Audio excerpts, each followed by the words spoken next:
Alright, what's going on, guys? Welcome once again to my channel, and I just want to make this quick video and put it out there because of the things that have been circulating on social media. And in particular, I want to talk about the case of the Unibent student who was assaulted. I don't want to use the word because I heard that YouTube, they monitor this kind of words, and whether you are using it in a positive or negative light, they are going to shut down your channel or just make your channel not nobody's going to see it anymore. So I'm going to use the word assault, and there was a lady who went to her church to read at night, at Uniben, and she was assaulted by a couple of guys. She was battered, and then she was forcefully slept with, and she died in the process.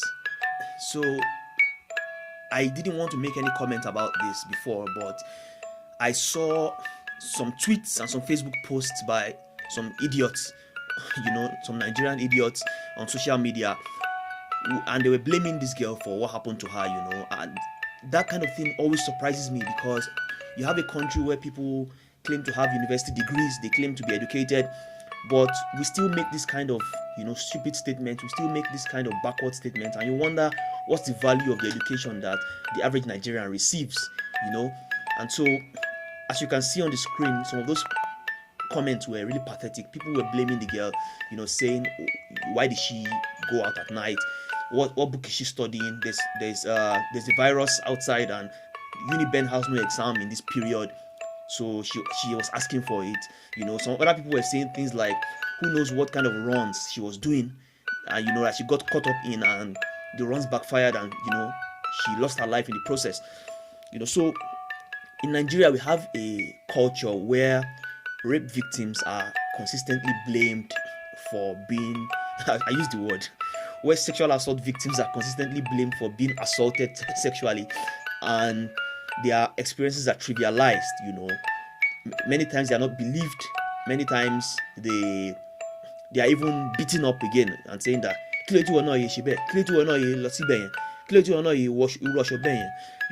so we have a culture that trivializes these things, and if we will be sincere, it's a problem as far as Nigeria is concerned. It's a problem that affects majorly women.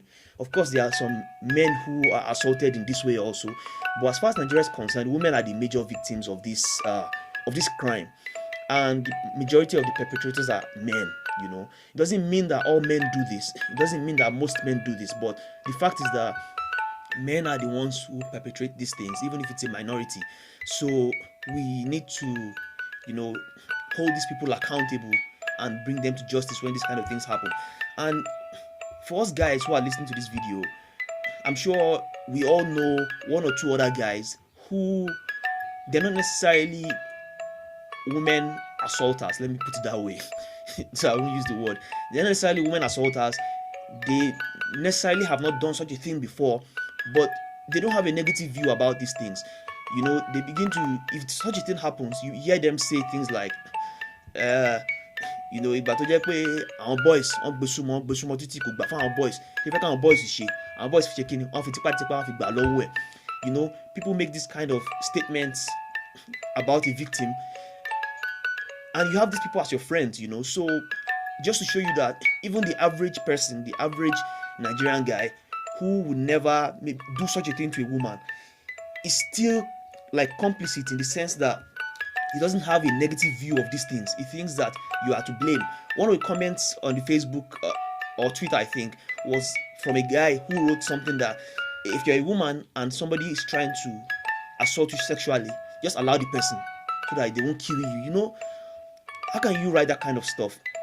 And it makes me, wonder about the kind of education that we have in Nigeria. It's because people are receiving degrees, but they are not increasing in their intellectual ability, because our educational system is simply designed to give you the barest minimum so that you can enter the job market and find a job and live, escape from poverty. So education in Nigeria is simply a means to escape from poverty, and so people are rushing to do ICANN, to do this and that exam, just so that they can find their way out of a bad situation, not because they want to learn anything, not because they want to become better human beings, which is actually the purpose of education itself. So first things first, sexual assault should never be justified. There's no justification for it. it's never about the victim who was attacked. So when you come out and say things like, well, why did she wear that clothes? Well, what was she looking for at night? Well, we've told them that they should stop going to club. We told them that they should sit down in their hostel. We told them that when it is 10 o'clock, they shouldn't go out again. Kí ló máa ṣe àwọn ọmọ yẹn náà? A ti sọ fún wọn. Akékèké awíwíwí. Kékèké nǹkankan. The people who should be clamoring to are those people who are attacking these women, not the women themselves, you know. So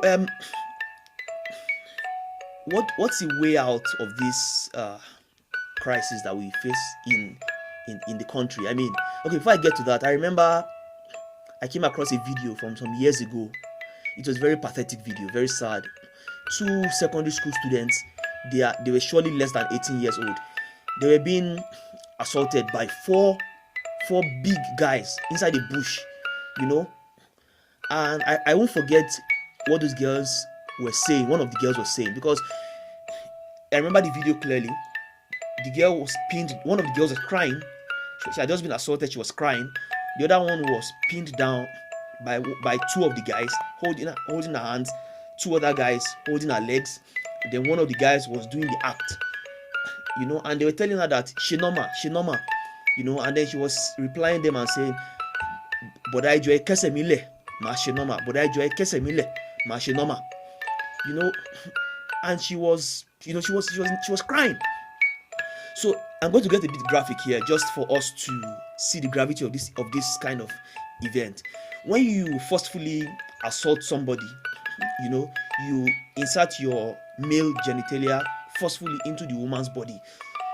Eventually, naturally, her body is going to release fluids to lubricate her vaginal area, and so it's going to make the process easier as you go on. But it doesn't mean that she's enjoying it. It doesn't mean that she's asking for it. I saw some comments on that video I was talking about, and the comments were saying that, look at how wet the girl was, man. That means she was enjoying it. You know, I wonder, like, these are people who are able to type in correct English, which means that they're educated enough to, you know, to type in correct English means you're educated enough. But look at these people with all their education still expressing this kind of views. How can you think that she's enjoying it because she was wet along the way? That's just a natural process, you know, and it's going to happen whether she's enjoying it or not. When you begin to perform the sexual motion, she becomes lubricated automatically, you know. So people were making comments like, well, kila ọmọ yẹn náà wá dé nú igbó, kila ọmọ yẹn náà wá dé bẹ́ẹ̀, ẹ̀rí ọmọ yẹn bí gbogbo abẹ́ yẹn tútù ní, irọ́ ni jọ̀wọ́ ọmọ yẹn pa, òun náà gbádùn ẹ̀. You know, this kind of comments. And like I'm saying, there's a need for education. Sorry, this video I didn't plan very well of how to structure my thoughts, so I'm pausing in between, but let's go on. It's a very, very sad topic. So what's the way out for us? The way out is that there should be re-education. You see, the Nigerian school system, like I said before, is designed to help people pass exams, memorize, cram, and things like that. It's not designed to build a person into a better individual, which is actually the purpose of education. The first thing we need to do, you know, is that right from primary school, our social studies classes should be expanded to include sexual education, human rights education, because it's like we live in a jungle. When you live in a jungle, sexual assault is not the only thing that will happen. Lynchings will happen. Cold-blooded murders will happen. In Nigeria, every day, people are lynched left and right. They are burnt alive at the slightest allegation of theft, even if it's not true. Women are assaulted at night, during the day, regardless of what they are wearing. You understand? There needs to be a education so that people understand the value of human life and human dignity. Sexual education, human rights education.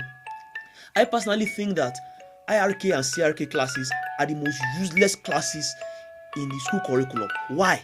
Because Monday to Sunday, these children are indoctrinated at the churches and the mosques anyway. Monday to Sunday, parents take their children to Asalatu, to to Sunday school, morning devotion, evening devotion, 5 daily prayer, Jumat service, Ilekeu. Monday to Sunday, these kids are indoctrinated in the religion that they are raised in. They are taught the religion, and then they come to school again and they are repeating this. What's the point? If you are going to leave IRS and CRS classes, then leave those classes to be critical reasoning classes. Teach those religions from a critical reasoning perspective, not from a perspective of reaffirming those things that have been taught to these children in their churches and their mosques. Teach it from a critical reasoning perspective.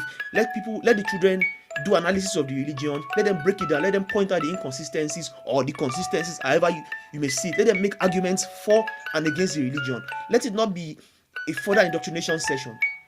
If you are not going to do that, wipe these courses out, replace them with sexual education and human rights courses.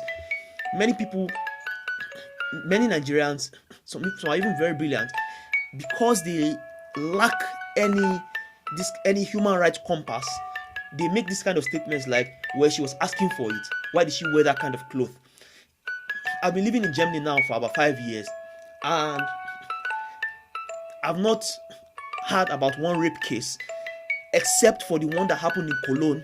There was mass raping and assaulting of German women, but this was done by Arab immigrants.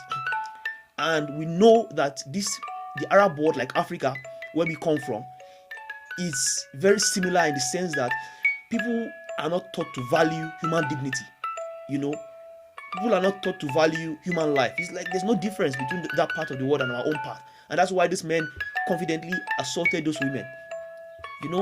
But as far as it's concerned with German men, European people, or other people living here, people generally behave themselves. Women go out to clubs and they come back from clubs at 4 a.m. You see a lady walking alone at 4 a.m. from the club. In the summer, she's wearing a miniskirt, and nothing's going to happen to her. Nothing. People show skin. Women show their skin off here anyhow. During the day, at night, nothing happens to them. They are safe.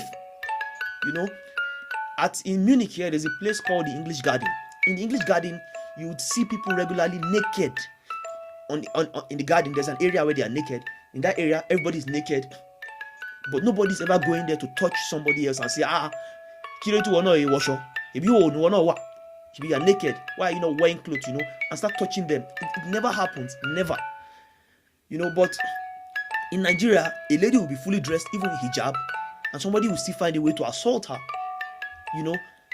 So there needs to be a re-education.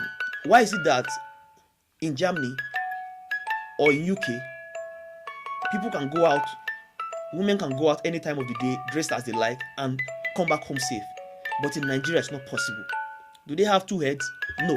Do they have bigger brains? No. But they've been taught about human dignity. They've been taught, to know their sexual limits. And we need to do this thing in Nigeria also. On another note, if you observe the culture of blaming the victim that we have in Nigeria when it comes to assault on women, you notice something that is very, very baffling. Many times, many of the people who are blaming these women are women themselves. So you see these women blaming and shaming the women who have been assaulted and saying, why did she go there? What's wrong with her? We told her already. We told her we want her. We told her to dress properly. Look at her. That's our own problem. So women also blame other women like themselves who have been assaulted. So if women like you if women cannot stand with each other, in solidarity, and say, see, it's not about what she wore. It's not about how she presented herself. It's about this guy not behaving himself. Then what do you think is going to happen? So we need to have women standing up for other women also, and not blaming them anymore, because it doesn't make any sense for women to blame other women. In this kind of cases, you should be able to, as a woman, you should be able to be more empathetic, because you can understand how it feels, For me, for instance, if something happens to a man, and this is something that, that affects men, I can always put myself in the man's shoes and say, this kind of thing shouldn't be encouraged. I can put myself in the shoes, but women don't seem to be able to put themselves in the shoes of other women when things like this happen. They instead blame them. Then men should also stop blaming these women. And when other women come out to say, this needs to stop, we need to stop calling these women bitter feminists or Facebook feminists, this and that. Because, yeah, of course, I've listened to some women and some of their opinions on what should happen to men who have been, caught assaulting other women, and some of those things are baffling, like some of them say you should castrate them and this and that. I don't agree with this kind of measures, but I can understand where such women are coming from. I can understand the pain in their minds, in their hearts, that make them think of these extreme measures, and when these kind of things happen, what you as a man can do is to, if you really care about these women, is to calm them down, let them know that you are going to support them, and then, reason with them on some of these things that they say out of anger, which may be extreme and which shouldn't ever be allowed to be brought into law. But it's not the time for you to label them as bitter feminists or Facebook feminists or whatever it is that stupid people, say. Then there's one other part I have to talk about, and this is going to be a bit controversial because many people would think like, if you say this kind of thing, you are condoning rape and you're not trying to solve the situation. But I think it needs to be said. I've said earlier in the video that it's not about what the victim is wearing, it's not about when a victim goes out, it's not about whatever the person was doing. You have no right to assault anybody. You have no right to assault a woman sexually. But we have to also mention something here. It's the fact that I don't know if this proverb qualifies in this setting. Ojulala confin shori. The crab protects its head with its eyes. So before any government protects us, before any other individual protects us, we protect ourselves first. And as sad as this situation is in Nigeria, the truth is that it's going to take a very long time for change to happen, from the government side. One thing that I would urge women to do, as far as things stand now, is that women can take precautions in how they present themselves, how they dress, and how they go out. It's not about encouraging the rapists, or about trivializing, or about denying women their right to dress up or anything, but it's the fact that bad people are always out there, and bad people will always be bad people. And a bad person is not going to reason with you and say, it doesn't matter what a victim wears, this and that. A bad man sees you dressed in that way where it's easy to assault you, he's going to go for it. Because you kind of, like, so to say, made it easy for him. Or he sees you in a location at a time when he can do it and he's going to get away with it. This bad person is going to get away with it. This bad person is not going to listen to any preaching about human dignity, about not assaulting people. He doesn't care. It's the same thing, that we told people, or we tell people who go out very early in the morning to work. Some people go out at 4:30 a.m. to work because they don't want to face hold up, this and that. But what happens to many of them? They end up falling into the hands of hoodlums who attack them, rob them, sometimes even kill them very early in the morning.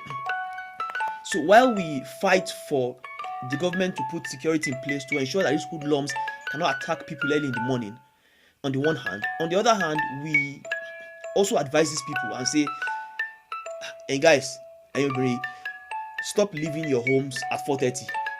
At the very least, leave around 5:30 when Muslims are going to the mosque to pray their morning prayer. At that moment, there's many people on the road. These bad boys, these hoodlums cannot attack you anymore. So it's not like we're not absolving the perpetrators of responsibility. No, we're only asking the victims or potential victims to be careful. And I think the same thing needs to be said in this case of sexual assault. So while I'm an advocate for women to dress freely as they want and to move around freely as they want, we don't yet have that kind of society. And while we are striving for that kind of society, we should also ensure that women are aware that they should be careful, of how they move, of how they dress. Don't get it wrong. We're not policing. I'm not here to police what a person wears or does, but let's be careful. Let women be careful. because I think a person who's alive and who's alive, and who is free from the mental scar of assault is someone that can fight, for the rights of women to move freely. So on a final note, how should an individual handle this? As a person, how should you handle this, male or female? I think the first thing we can do as people is to support any victim of assault, to support victims of sexual assault, and not to blame them. We should use our social media as much as we can to reach out to the police, to reach out to the government, to ask them to intensify their efforts, with their domestic violence, sexual assault, and all these their programs. Let them intensify efforts with this, and let them, reinforce or enforce stringent laws on people who are found guilty of assault, and let's keep talking about it. Let's not stop talking about it. Let's not stop giving women who have gone through this. Let's not stop giving them a platform to have their voices heard. Let's stop blaming them. It's wrong. You cannot blame the victim in this kind of case. And if you are the kind of person who is easily affected by this kind of information, like me, when I hear this kind of things and I see this kind of things, I become weak. What you can do for yourself is to avoid this kind of information, avoid it. Don't spend your time on social media looking for this kind of stuff. It's pathetic. It's out there. As sad as it is, to say, we human beings, we are just higher animals, and we have this animalistic behavior. There will always be bad people amongst us. There will always be criminals amongst us. There's nothing you can do. You cannot have a society that is free of serial killers, people who are assaulting people sexually, kidnappers, traffickers. You cannot have a society free of these things. It's always going to exist, because at our core we are animals, and whilst many of us have risen above these basic animalistic tendencies, some people have refused to evolve, and these people are always going to be in every generation. If you like, have all the human rights classes you want to have from now to eternity. Have all the classes. If you ask the government to put the toughest punishments, the most stringent laws on ground for people who are caught assaulting, attacking, kidnapping, murdering, etc. No matter what, you still have people who go out there to do these crimes. Just because we live in a world with bad people, as an individual, what you can do is to try and safeguard yourself and try and stay as safe as possible. Again, like I said before, it's not about absolving the perpetrator of all responsibilities, no, but it's about also knowing that some of these people are animals, and you as a potential victim, one thing you can do is to not to make it easy for yourself to be a target. So guys, that's the video. It's very long, and I hope you enjoy it. I hope it makes sense. Drop your comments in the comment section. It's okay if you have some points where you disagree with me. I'd like to hear your views, and then we can always have a discussion. And yeah, share the video, hit like, hit subscribe. I'll drop another video very soon. Cheers, bye.